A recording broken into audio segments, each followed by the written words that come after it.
Power star, fire star, Janasena party పెద్ద మనిషి, AP deputy ముఖ్యమంత్రి పవన్ కళ్యాణ్ కూడా తప్పుతలేదట. సోషల్ మీడియా సోడిగాళ్ళ దాడి, గోతికాడి నక్కల తిరుగా కొబ్బరి చిప్ప దొరికితే గోక్కొని తిన్నట్టు చేసిండ్రట. అందుకే పవర్ స్టార్ అయిన ఏపీ డిప్యూటీ సీఎం అయినా కోర్టు మెట్లెక్క తప్పలేదట. పవన్ కళ్యాణ్ ఫోటోలు వీడియోలు ఏఐతో తయారు చేయించి గలీజ్ గత్తర లేపే తట్టల కొద్దీ తయారు చేసి సోషల్ మీడియాలో ఇడుస్తున్నారట. ఇట్లా చేస్తే ఏపీ డిప్యూటీ సీఎం ఇజ్జత్ ఏం కావాలి? పవన్ కళ్యాణ్ పరువు గంగలు కలిసినట్టు కదా. అందుకే అక్కడిక్కడ కాదు, ఏకంగా ఢిల్లీ హైకోర్టు మెట్లెక్కిండట పవనాల్ సారు. పవన్ స్టార్ ఎంత రువ్వడితోని కోర్టుకు పోయిండో అంతే వేగంగా కోర్టు కూడా స్పందించిందట. మరి పవన్ కళ్యాణ్ అంటే ఏమనుకుంటుర్రు? కాలు పెట్టిందంటే సినిమాల తిరగా కంపనాలు ఉట్టుతాయి అన్నట్టు అయిందట.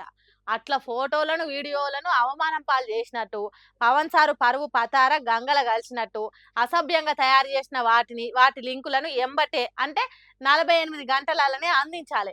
అట్లనే వారం రోజులలో ఆ సోషల్ మీడియా సోడిగాలను పట్టుకొని పయ్యలు వలగొట్టే పని చేయాలని సోషల్ మీడియా ప్లాట్ఫామ్లకు ఆర్డర్లు వేసిందట కోర్టు. ఇదే కేసు మీద మళ్ళీ డిసెంబర్ 22వ తారీఖున వాయిదా ఉంటది.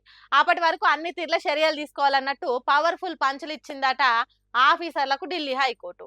మరి ఏఐ టెక్నాలజీతోని వీడియోలు ఫోటోలు తయారు చేసిన బట్టెవాజీ ఎప్పుడు దొరుకుతారు?